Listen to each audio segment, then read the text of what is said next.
ધોરણ 8 વિષય અંગ્રેજી. વિદ્યાર્થી ભાઈ બહેનો મજામાં છો ને? ઓનલાઈન શિક્ષણમાં આપણે 8મા ધોરણમાં હું તમને યુનિટ 1 ફોર ક્વેશ્ચન શીખવાડી રહી છું.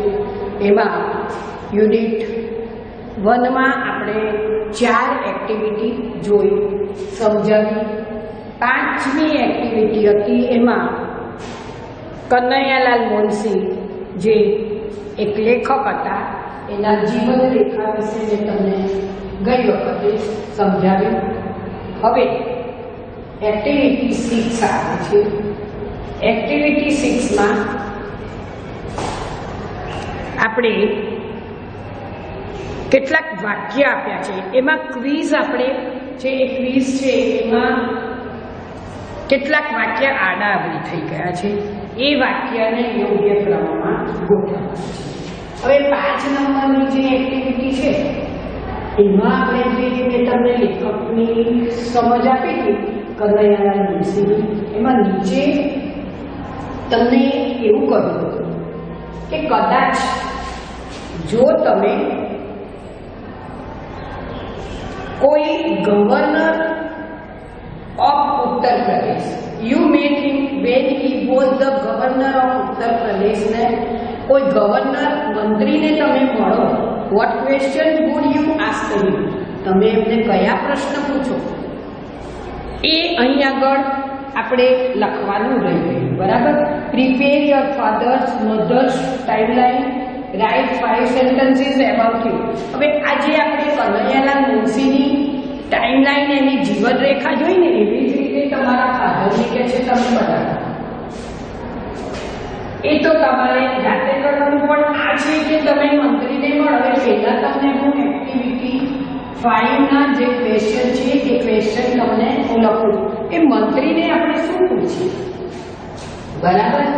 તો એને પૂછીએ આપણે પહેલો કે how does it feel to be governor of the રાજ્ય. તમે ગવર્નર છો તો તમને કેવી લાગણી, તમે શું અનુભવ કરો? How does feel to be this governor of the largest state of India.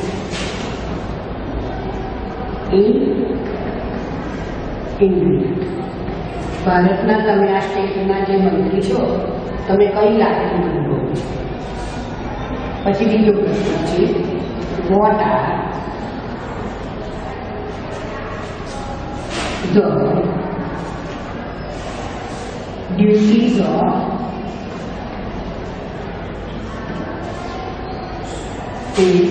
Governor. Governor તરીકે તમારું શું કાર્ય છે? ત્રીજો પ્રશ્ન પૂછીશું why is there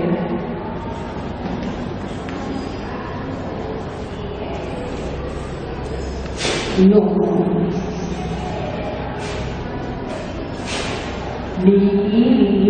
development in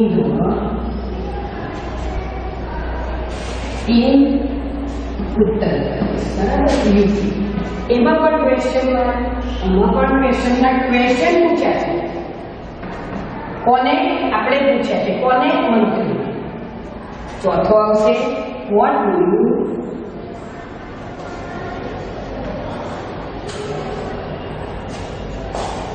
feel about education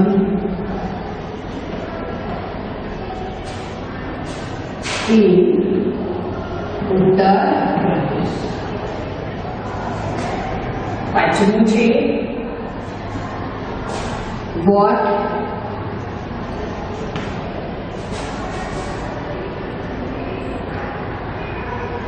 would you say about the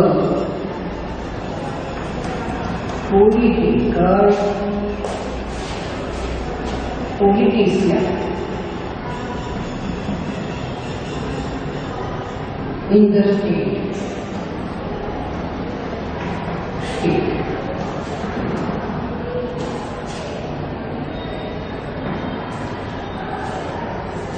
છઠ્ઠો પ્રશ્ન છે અને છેલ્લો પ્રશ્ન છે, એમાં લખીશું આપણે જુઓ શું છે.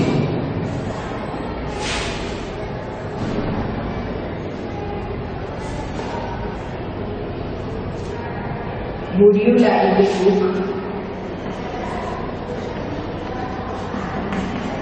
Like a book?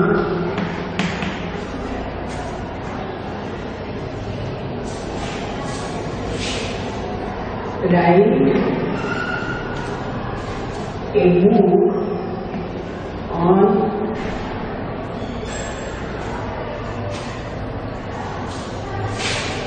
your experience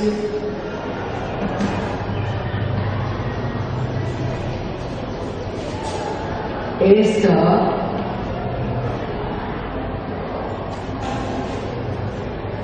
governor of you. Governor તરીકે તમે એમ કે કોઈ બુક લખી શકશો? લખો એમ કે પ્રશ્ન એને પૂછે છે. આ રીતે એક્ટિવિટી 5 ના જે ક્વેશ્ચન હતા એ ક્વેશ્ચન મેં પૂરા કર્યા. હવે એક્ટિવિટી 6 એ મેં તમને સમજાવ્યું. એમાં શું સમજાવ્યું મેં તમને કે વાક્ય છે, એક ક્વિઝ તૈયાર કરવાની છે. એ ક્વિઝમાં કેટલીક જે પ્રવૃત્તિ આપણે કરવાની હોય એ પ્રવૃત્તિના કેટલાક જે ગોઠવણી કરી છે ને એ ગોઠવણીના વાક્યો કેવા થઈ ગયા છે એ વાક્યો આપણે યોગ્ય પ્રમાણમાં ગોઠવવાના છે. પાન નંબર 11 અને એ છે એક્ટિવિટી. પહેલા એ જોઈશું. એમાં શું કહે છે? Following are the steps to plan a quiz. એક ક્વિઝ આપણે તૈયાર કર્યું છે. ક્વિઝનો પ્લાન છે. એમાં જે એના પગથિયા છે, ક્રમ છે, એ ક્રમ અહીંયા આગળ આપણને આપ્યા છે. Real them, work in groups and arrange them in the proper order. હવે એ સ્ટેપ તો આપણે તૈયાર કર્યા છે, નોંધ્યા, પણ કેવા છે કે વ્યવસ્થિત નથી. એને તમે બરાબર યોગ્ય રીતે ગોઠવો. તો કુલ 10 છે આપણી પાસે ક્વિઝની જે ક્રમ છે એ 10 આપ્યા છે. એ 10 આડા છે એને ગોઠવવાનું.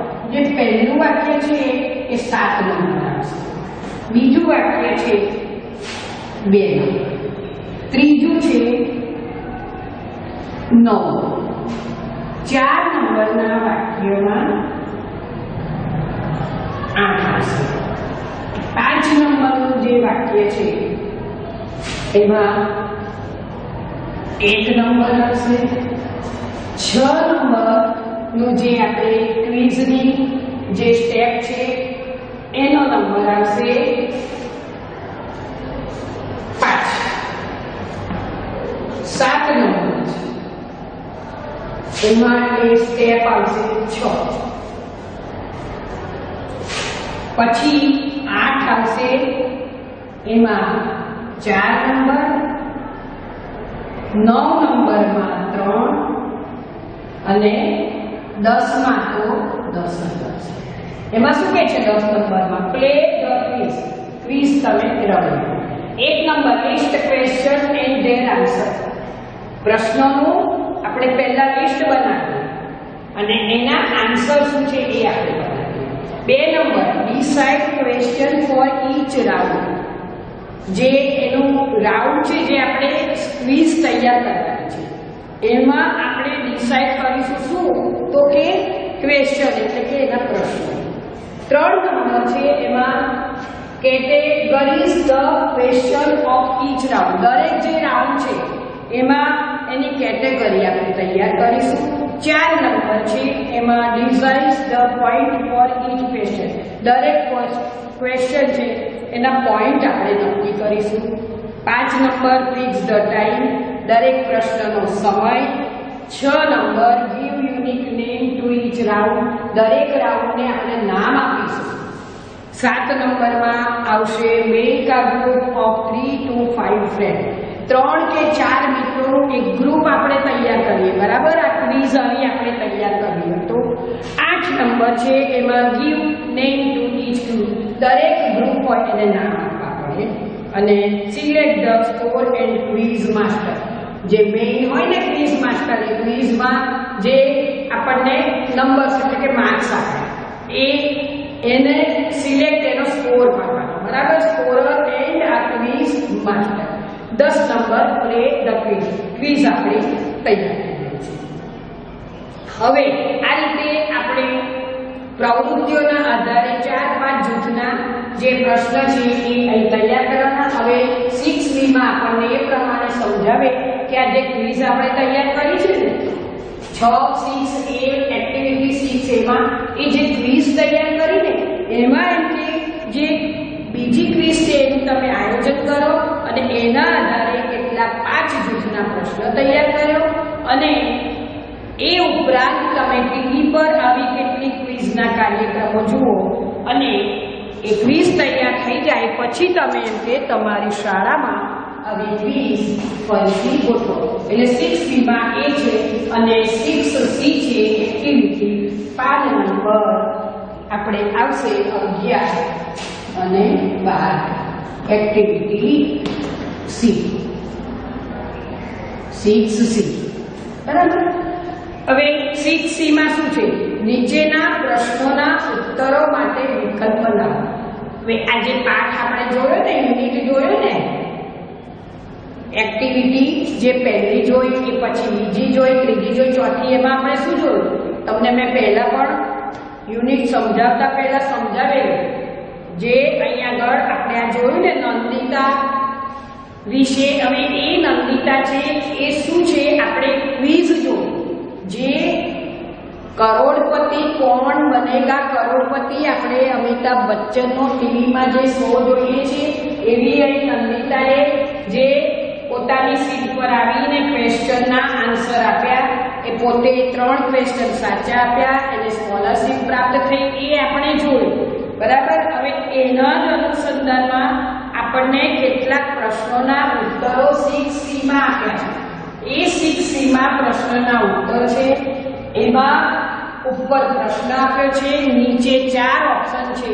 એ 4 ઓપ્શન આપણે લખવાના છે અને જે સાચો ઓપ્શન છે એ સાચો ઓપ્શન આપણે લખી અને સાચા ઓપ્શન સામે ટીક કરવાની છે. એમાં પહેલો પ્રશ્ન શું છે? Who is the writer of the Mahabharat, મહાભારતના રાઇટર કોણ હતા? એ છે. તો એમાં 4 ઓપ્શન આપણે લખવાના. પહેલામાં વાલ્મીકી, B વેદ વ્યાસ, C શું છે? દ્રોણાચાર્ય, C છે R-I-E, અને D માં કર્ણ. કોને લખ્યું? વેદ વ્યાસ. તો આપણે રાઈટ, એ જવાબ સાચો બીજી મળશે. હુ ડિસ્કવર્ડ અમેરિકા, અમેરિકાની શોધ કોણે કરી? A Alexander, B Shakespeare,